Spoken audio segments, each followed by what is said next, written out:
Hello everybody, Mike, aka the Magico13, here with episode 28 of the Out of This World series.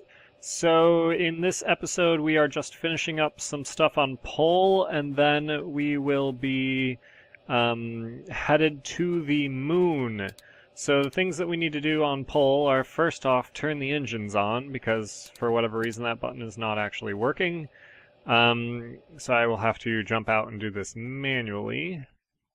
But yes, we are going to be mapping Pol. We haven't actually finished doing that. We just did basically an equatorial scan in the last episode. Now I want to do a pretty much full scan, and you will see that. I think I left that footage in just sped up, so you can see the whole thing being built. But we are about ready to take off. There we go. Now, Pol has, like, nothing in terms of gravity, so our thrust-to-weight ratio is 25 almost right now.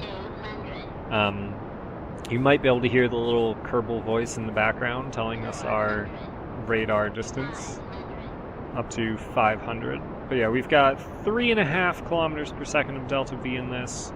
We're going to get up to 150 kilometers, then circularize our orbit, and just time warp as we let everything scan.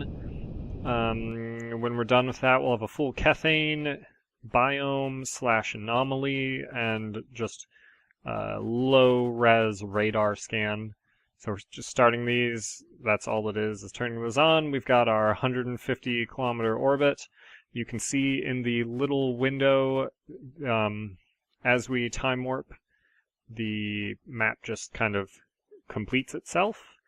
The little science that you saw, the roughly, I want to say like 7 science that popped up, is just from some other stuff I had building while we were time warping, because I figured I shouldn't let all of this time go to waste. But once that mapping is pretty much complete, we use this time to find a nice, good equatorial landing spot that is on Kethane, and now we are just going in for the landing. Nice and easy. And contact. So there we go. Ethan Kerman is the first one to get out now, since Maxim was last time. So the 8 Joolian 4 landing to Pol 2. No random explosions so far. Ethan Kerman. But after we are done refueling back up to 3,700 meters per second of delta V, we are taking off because we have to go to the moon. So once we circularize that orbit up to, it's kind of circular, it's 16 by 11 kilometer orbit, so fairly low. We have a Pol to moon transfer occurring right about now. So we line that up, just finish the escape burn for that. We've got a mid-course plane change maneuver. Yeah, whatever that would be called. So once we get within range of Kerbin, I start transmitting all of the science that transmits at 100%. That way we can start using that right away. The rest will be kept until we actually land. So figured I'd show you the moons spinning around. You can see Kerbin there with the little white dot that is BOP circling around it. We have to do our 114 meter per second plane change maneuver to get a nice, roughly equatorial encounter with the moon. You can see this is what it is set to be, and burn up. And I actually kind of like the idea of having a inclined orbit. Then we can do our mapping first. So we get in there, we do our circularization, get this to 150 kilometers just about now. Then once we get over to apoapsis, we will burn to complete that, except I decide that's not polar enough. So I go into a pretty much completely polar orbit, which also happens to put the periapsis at 150 kilometers, so it's kind of a 2-for-1. do some mapping for a while, you can see it's not quite perfect. In fact, I'm not sure. No, this one does include all of the Kethane mining that I did. I find a nice little spot down here. The reason I'm going for such a small Kethane deposit is there's an anomaly nearby here that I want to try to visit. It's also near the poles, so we can get highlands craters, poles, polar lowlands. There's a bunch of different biomes down here that I'm going to do just hops from one to the other. You'll notice our thrust to weight is only about 8 here, and that's not nearly enough to stop us from smashing into the ground at stupidly high speeds, so I have a hugely difficult time trying to do this landing. So I'll show you a couple of these. There are actually, I want to say 3 or 4 more crashes after this. This one, just the slope was too much, just kind of fell over. Here we go. This one I think is a good one. Only an angle of about 7 degrees. That's not too bad. Nice, good landing there.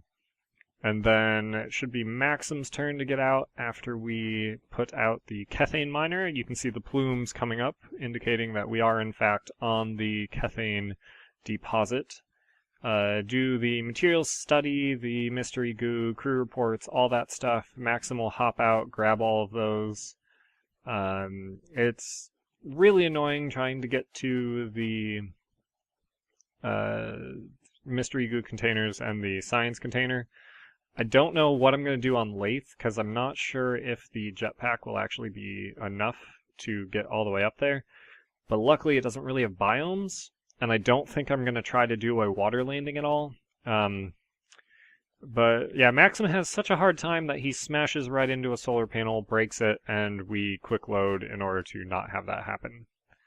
But I decide to give him a second chance, and he doesn't mess up as badly this time, but still kind of messes up. Since we're already on the ground, might as well take the EVA report and the surface sample and plant a flag, because I don't know. He decided he wasn't going to get the science out of things. He was way too eager to land. So this is 8 Joolian 4, landing 3, moon 1. Not the most graceful of dismounts, but we're here. Maxim Kerman. So now he's going to actually do what he was supposed to do originally and continuously has failed doing. And that's not breaking the solar panels, but that is grabbing all the science, storing it in the lab module, and then pretty much getting back in, since there's not a whole lot else to do in this little crater. So we get back in once we're done refueling. Yes, I had considered ending the episode here, and you'll notice we're only about 8 minutes in, so that was actually after like 2 hours. Or at least it was at least an hour, all condensed into about 8 minutes. So we decide, okay, let's head for the poles and for that anomaly that I want to see. It's a little southwest of here, so we kind of head south, hoping that it's actually just south and it's kind of confusing reading the map. And I can't get the big map to come up because I apparently middle clicked on it or something, and it doesn't really like that. So if you reset the window positions, bring up the big map, there you go. And you can see that anomaly that I'm looking for. And we are still a little too far away, but we're still on the Kethane deposit. The anomaly, however, is not. As a result, we're going to, I think, refuel here and then take off once more for the anomaly. However, we are first going to have Ethan sitting over there in the engineering chair. We're going to have him open up the hatch and get out, plant another flag, because there's a chance that we're in a different biome. Yes, we were in Highlands last time, and this one is actually going to end up being the Highland Craters. However, he doesn't have any ladders, because I forgot to actually extend those. So we're going to extend the ladders, extend the drills, at some point extend the drills. There we go, they're going now. Might as well refuel when we have the opportunity. Yeah, so this is Moon's Highland Craters, which is funny because I'm not in a crater, but last time I was in a crater, but it was the Highlands, so I don't really understand how that works. He also is going to just fall over because I apparently can't control people on the moon. I really need to work on my EVA pack skills because I'm pretty bad at them, at least in anywhere that has appreciable gravity. I do not want to see what would happen on Moho, because on Moho you can still use the jetpack. It's just very, very slow. So we might actually be able to use it on Lathe. I've never actually landed on Lathe, so I don't really know. So this is landing 4, Moon 2, Highland Craters. So why wasn't the last crater that?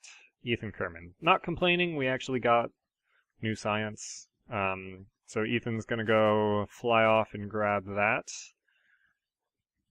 Store that in here. Yeah, you got surface sample, all that jazz. Apparently he's already grabbed everything else because he's just going back in. Might as well analyze the data from these. 16 science for the multispectral analysis. We got 40 from Pol. And there weren't biomes on there. So I'm curious as to how much more we're actually able to get from this. But scanning the moon's kind of annoying, and we'd have to go into another polar orbit. Which, I mean, I can do later, but I don't want to do right now because I'm more focused on the biomes, because those will net me more science.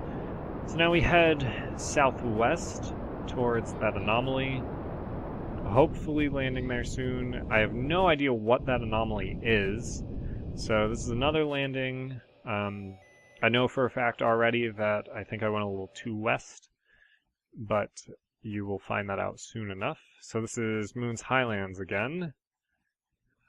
Huh. That's unfortunate. I think I have a second set of all of the data for Highlands, because I hadn't noticed that that was already Highlands. Oh well, that just means more science. So, Ethan was last time, so this one's Maxim again. I'm just going to switch between you two and leave, we've got Bob and Tomfred in there, and using my powers to bend extra dimensional space or whatever to get magic vision, Maxim notices that there's something very strange over there, and I'm starting to think that could be the anomaly. So we swap some time, and here we are. There is in fact some strange thing that Maxim Kerman has never seen before. In fact, I have never seen it before either. This is my first time visiting this anomaly. However, I have seen the one towards the North Pole on Kerbin. I just don't think that was during this series. I think that was just during my normal playing. So I use this opportunity to, of course, get a photo op with Jewel in the background and this strange crashed object. I did not get the coordinates for this, so I can't tell you what they are, unfortunately, but that's okay. We're going to climb up to the top, make sure it's solid, and of course, we have not planted a flag yet. Unfortunately, no different thing for surface sample, but plant a flag right on top of here. And you'll notice the ship, for whatever reason, looks like giant Kethane drills. Just 2 of them, and I really don't know why that's happening. But it's kind of entertaining. So this is Landing 5, Moon 3, Highlands. What the F is that? Says Maxim Kerman. He's very, very surprised by that. So we decide, why not send over all of the scientists over to this? Now apparently I was a little too west and a little too... No, I was not yet south enough. So you can see we're just coming in right near it. We're about... after I land, I'm about 500 meters away from where Maxim Kerman currently is.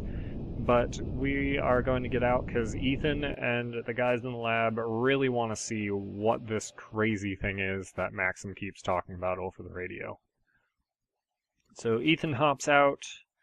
climbs down the ladder some, decides ladders are for chumps, and starts jetpacking over there. So he is the second Kerbal to witness this strange object and its strange effect on his shadow, which makes his shadow look very pixelated. Land him on the other side of the flag, turn him around. Then let's get Tomfred Kerman out of the lab, since he actually never got to actually touch the surface of Pol, so I figure he should be allowed to go somewhere on the surface of the moon. Probably get these guys all out on Lathe too. That will be not next episode. Next episode we're going to be finishing up the moon. Could do the transfer to Lathe, but the episode after that will for sure be Lathe, unless some weird happenstance happens on the moon. Then Bob Kerman, the oldest of the four, and the one who is apparently the lead scientist, even though I don't think he has that great of, or that low of a stupidity. I don't remember what his is, actually. He hops out, flies past the UFO, turns around to join the others in a photo op, and this is actually the end of this episode. I know it's fairly short, but I'm going to leave you guys with a slow fade out of these guys with Jool in the background and the ship, and next time we'll finish the moon, and then after that, off to Lathe. So thank you all for watching. I'll see you all next time.